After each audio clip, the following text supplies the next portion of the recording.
What would you do if you were stopped by the police, accused of something you didn't do, and treated as if you were guilty without evidence? Now imagine there's a secret you're keeping, one that could change everything when the truth then comes out. This story is about to take you on a journey of injustice, resilience, and a truth so powerful it shocks everyone in the room. It was a quiet Thursday evening in Raleigh, North Carolina. The streets were nearly empty, the hum of crickets filling the cool air. Michael Carter, a 38-year-old man, was driving home after a long day. His thoughts drifted between his family and the weekend plans ahead. The calming sound of jazz played softly on. The radio, out of nowhere, flashing blue and red lights lit up his rearview mirror. Michael's heart sank as he pulled over to the shoulder of the road. He glanced at the speedometer. It was well below the limit. His seatbelt was on, and his car, a modest but clean sedan, had no issues. He couldn't imagine why he was being stopped. A patrol car parked behind him. Two officers stepped out, their faces stern and unreadable. As they approached, Michael rolled down his window and placed his hands firmly on the steering wheel, just like he'd been taught to do to avoid misunderstandings. "License and registration," the taller officer said curtly, his flashlight aimed directly at Michael's face. Michael handed over his documents without hesitation. "Where are you coming from tonight?" asked the second officer, his tone sharp. "From work," Michael replied, keeping his voice calm and steady. "And where are you headed?" "Home." The officer raised an eyebrow, glancing at his partner as if Michael's response didn't sit well with him. After a brief exchange of looks, the first officer ordered Michael to step out of the car. Michael obeyed, stepping out slowly and keeping his hands visible. As he stood beside the car, he noticed the second officer beginning to circle the vehicle, his flashlight inspecting every inch of it. There was no explanation, no reason given, just an unspoken assumption that something about him warranted extra scrutiny. "Do you have anything in the car we should know about?" the taller officer asked, his tone carrying a hint of accusation. "No, sir," Michael answered, standing still, his gaze steady. Despite Michael's calm demeanor and full cooperation, the officers continued their inspection, whispering to one another as if searching for a reason to justify the stop. Michael couldn't shake the feeling that this wasn't just a routine check. He remained silent, observing, knowing that in situations like this, every word and action could be twisted against him. Michael stood by the side of the road, his breath steady, despite the tension swirling in the air. The officers continued their whispered exchanges, their actions growing more invasive. The second officer leaned into the driver's seat, inspecting areas that had no reason to be checked. Meanwhile, Michael's mind raced. He knew that any sudden movement, any hint of frustration, could escalate the situation. Years of experience had taught him that sometimes silence and observation were the most powerful tools. He stood firm, his hands clasped in front of him, a quiet strength radiating from his presence. The taller officer returned to him, holding Michael's license. "Have you been in any trouble before?" he asked, his tone dripping with skepticism. "No, sir," Michael replied evenly, meeting his gaze without wavering. "You sure about that?" the officer pressed, as though searching for a crack in Michael's story. "I'm positive," Michael said, his voice calm but firm. The officer stared at him for a moment before stepping away, joining his partner by the car. They began to talk, their words muffled, but Michael caught snippets of their conversation. "Doesn't add up," one muttered. "We'll find something," the other replied. Michael's jaw tightened, but he didn't react. He had nothing to hide. Still, he knew the weight of the situation. The odds were stacked against him, not because of anything he'd done, but because of who they assumed he was. A sudden flash of headlights broke the tension. Another car slowed down, its driver peering out curiously before continuing on. The officers glanced at each other, realizing they were being watched. For a moment, their confidence wavered, but it was quickly replaced by a sense of urgency. They needed to wrap this up, but not before leaving their mark. "Step back to the vehicle," one officer ordered. His voice clipped. Michael obeyed, silently observing their behavior. He noticed every detail, the way they avoided eye contact, the hurried way they finished their inspection. Something wasn't right, and he was determined to remember every moment of this encounter. As the officers finally returned his license and registration, their words were brief and cold. "You're free to go," one of them said, though the tone implied anything but relief. Michael didn't argue or ask questions. He took his documents, thanked them calmly, and returned to his car. But as he drove away, his mind was already forming a plan. This wasn't over, not by a long shot. Michael drove home in silence, his grip on the steering wheel firm as he replayed the encounter in his mind. Every word, every action of the officers felt like pieces of a larger puzzle. He couldn't shake the feeling that their behavior wasn't random, it was deliberate, calculated. But why? When he arrived at his modest home in the suburbs, his wife Lisa greeted him.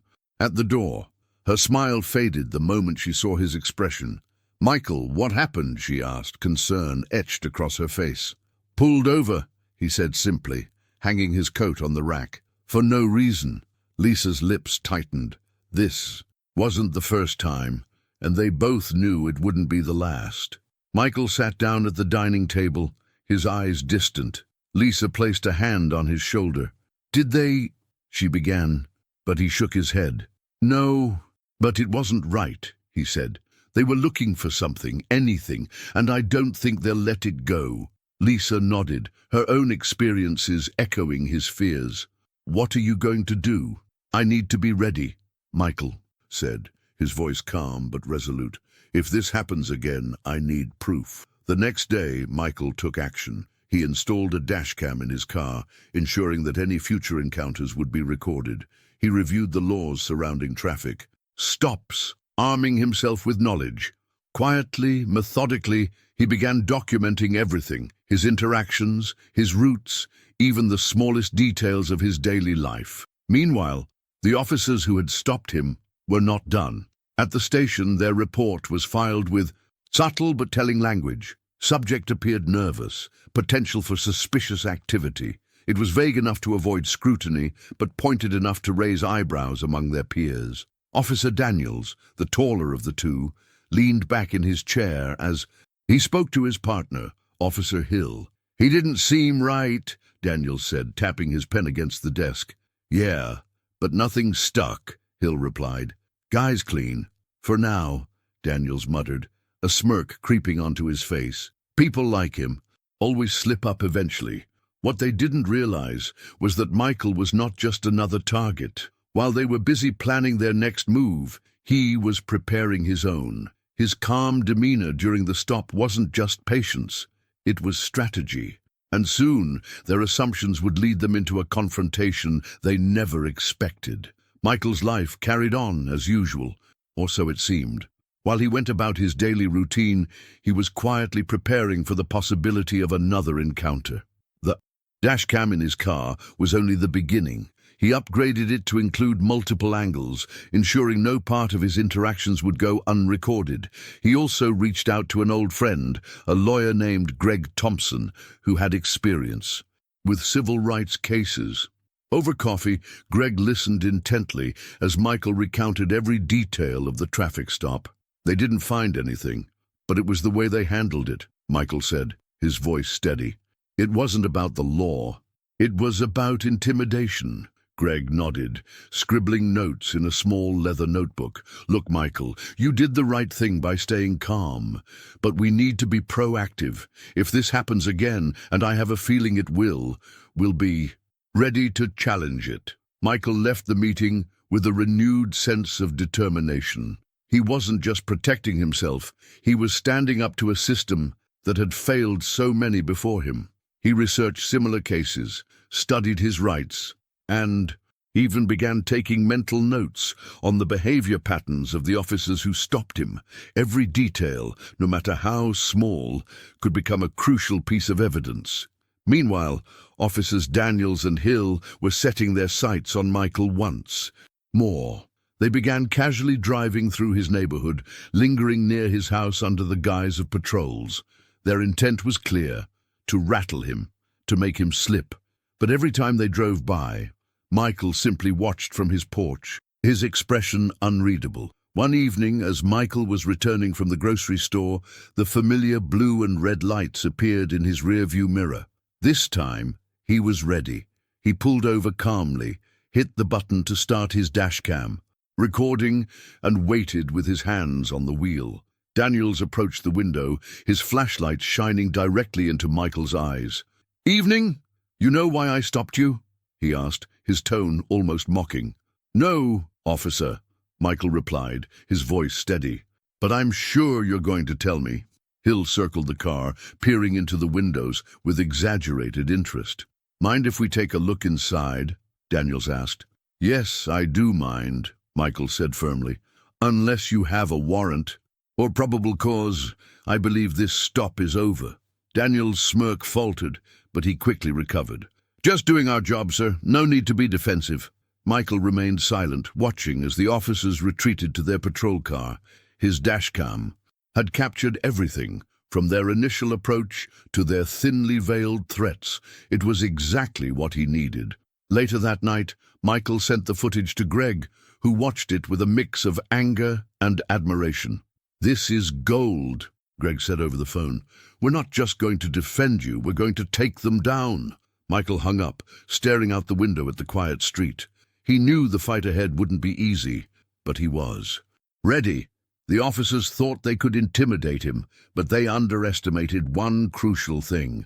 Michael Carter wasn't just any man, and soon they'd learn the truth. The day of the court hearing arrived. The small courtroom in Raleigh was packed, a mix of reporters, community members, and a handful of curious onlookers who had heard whispers about the case.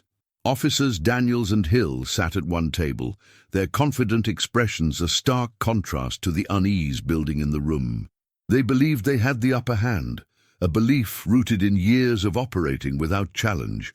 On the other side of the courtroom sat Michael, flanked by Greg Thompson and a small but formidable legal team.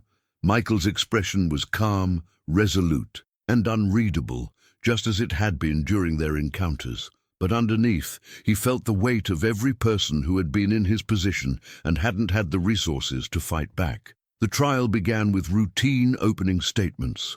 The prosecutor painted a picture of two dedicated officers merely doing their duty, suggesting that Michael's claims were exaggerated or baseless.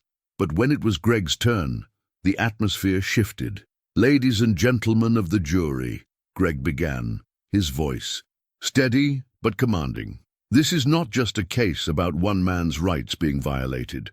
It's about a system that allows authority to go unchecked, targeting people based on assumptions rather than facts.